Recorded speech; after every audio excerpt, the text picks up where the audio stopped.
15 अरब वर्ष पूर्व नई खोजों के अनुसार 13.7 अरब वर्ष पूर्व हमारे ब्रह्मांड का जन्म हुआ।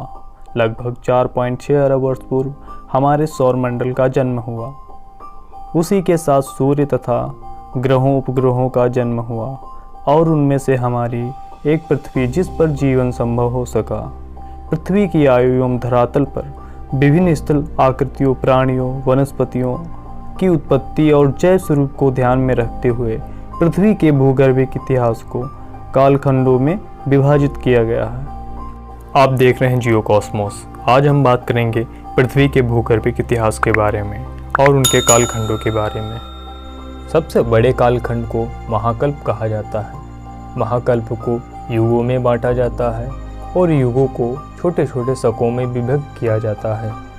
सबसे बड़े महाकल्प आर्कियोजोइक तथा प्रोटेरोजोइक को कहा जाता है। इन्हें सम्मिलित रूप से प्री कैम्ब्रियन युग भी कहा जाता है। क्रिप्टोजोइक व ईओजोइक भी कहा जाता है, जिसका मूल रूप से यूनानी भाषा के इन शब्दों का अर्थ है गुप्त जीवों का महाकाल। पृथ्वी पर जीवन की उत्पत्ति इसी महाकल्प में आदि सागर में हुई। प्रोटेरोजोइक महाकल्प में समुद्र में विविध प्रकार के अपृष्ठवंशीय यानी नॉन कार्डेट्स जीवों का विकास हुआ। प्रथम युग पैलियोजोइक महाकल्प को कहा जाता है। द्वितीय युग मेसोजोइक को, तृतीय युग सीनोजोइक को तथा चतुर्थ युग नियोजोइक को कहा जाता है। पहला युग यानी पैलियोजोइक महाकल्प को 6 भागों में बांटा गया है। नंबर 1 कैम्ब्रियन शक, ऑर्डोविशियन, सिल्यूरियन, डिवोनियन, कार्बोनिफेरस तथा पर्मियन में बांटा गया है। कैम्ब्रियन शक जिसकी अवधि 8.5 करोड़ वर्ष रही, यह प्रथम शक है जो 62 करोड़ वर्ष पूर्व से 50.5 करोड़ वर्ष पूर्व तक चला। वनस्पतियों एवं जीव की उत्पत्ति इसी शक में हुई। प्राचीन अवसादी सेल का निर्माण एवं जीवाश्म इसी शक के कालखंड में मिलता है। पेरिपेड्स, एनलिडा एवं आर्थ्रोपोडा संयोजक जंतु का जीवाश्म इसी काल के चट्टानों में पाया जाता है। भारत में विंध्याचल पर्वतमाला का विकास इसी समय हुआ था। समुद्र में सर्वप्रथम घास की उत्पत्ति भी इसी काल में हुई थी।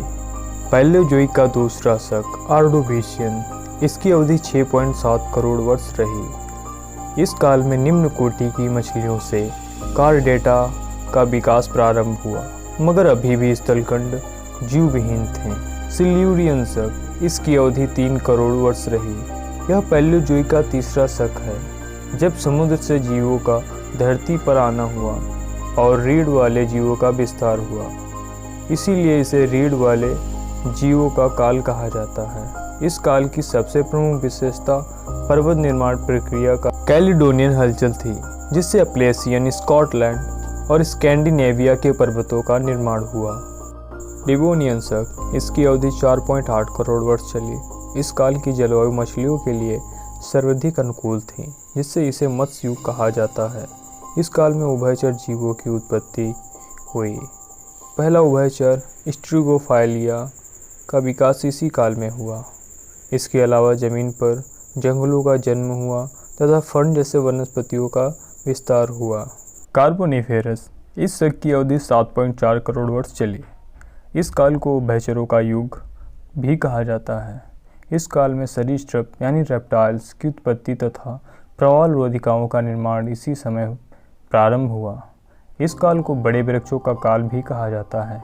इस समय बने भ्रंशों में वृक्षों के दब जाने से गोंडवाना क्रम के चट्टानों का निर्माण हुआ, जिससे कोयले के व्यापक निक्षेप मिलते हैं। पैलियोजोइक का छठा और आखिरी शक पर्मियन, इसकी अवधि 3.8 करोड़ वर्ष चली। इस काल में तृतीय पर्वत हलचल हर्सिनियन से बने भ्रंशों के कारण ब्लैक फॉरेस्ट व वात्सज जैसे भ्रंश वाले पर्वतों का निर्माण हुआ। स्पेनिश मैसेट, अल्टाइन, थ्यानसान तथा अपलेशियन के कुछ भागों का निर्माण हुआ। दूसरा युग मेसोजोइक, इसका प्रारंभ 24.8 करोड़ वर्ष पूर्व हुआ था। इसकी समाप्ति 6 करोड़ वर्ष पूर्व हुई थी। इसकी अवधि 18.3 करोड़ वर्ष की थी। इसे सरीसृपों का युग भी कहा जाता है। इसे 3 शकों में विभक्त किया गया है। ट्रियासिक, जुरैसिक, क्रिटेशियस शकों में बांटा गया है।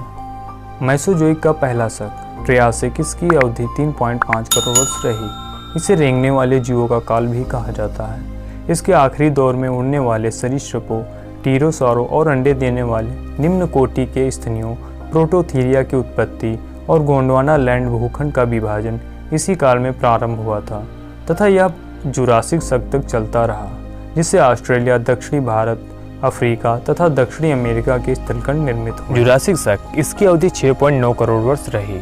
इसी काल में पुष्पातकों की उत्पत्ति हुई। इस स्थल पर डायनासोरों जैसे सरीसृपों का प्रभुत्व था।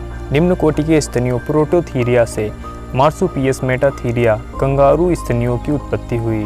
उड़ने वाले सरीसृपों से प्रथम पक्षी आर्क्योप्टेरिक्स की उत्पत्ति इसी काल में हुई। क्रेटेशियस शक इसकी अवधि 7.9 करोड़ वर्ष रही।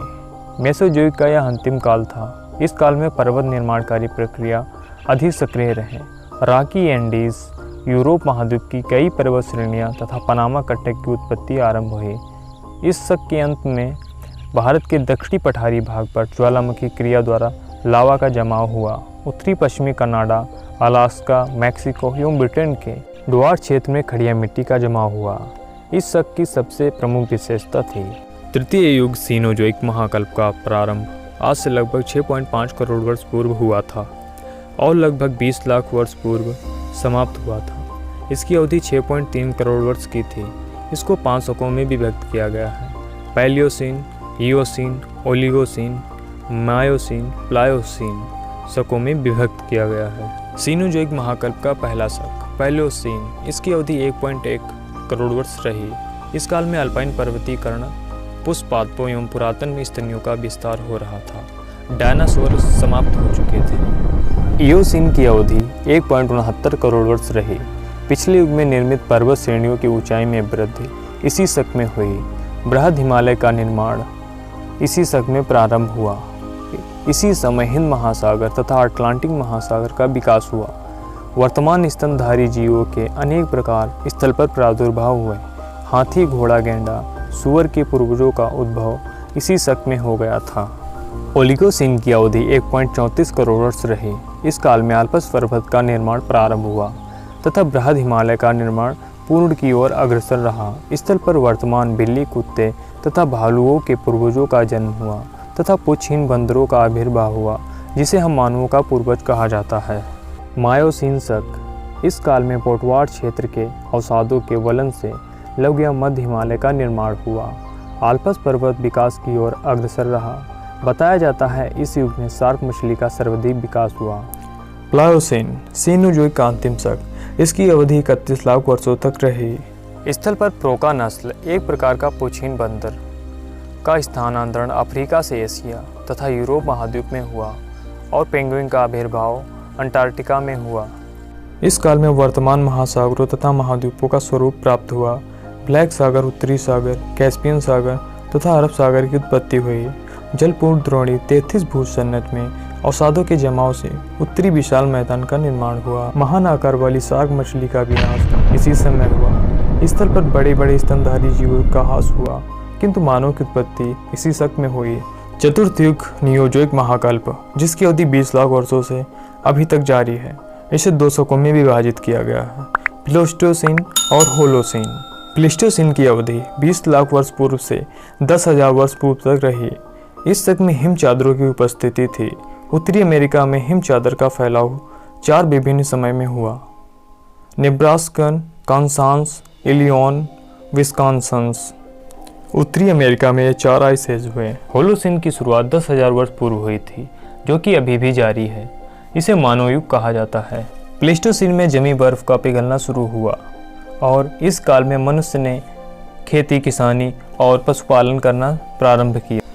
तो ये था पृथ्वी का भूगर्भिक इतिहास। वीडियो कैसा लगा कमेंट में ज़रूर बताएं और चैनल को सब्सक्राइब करें। धन्यवाद।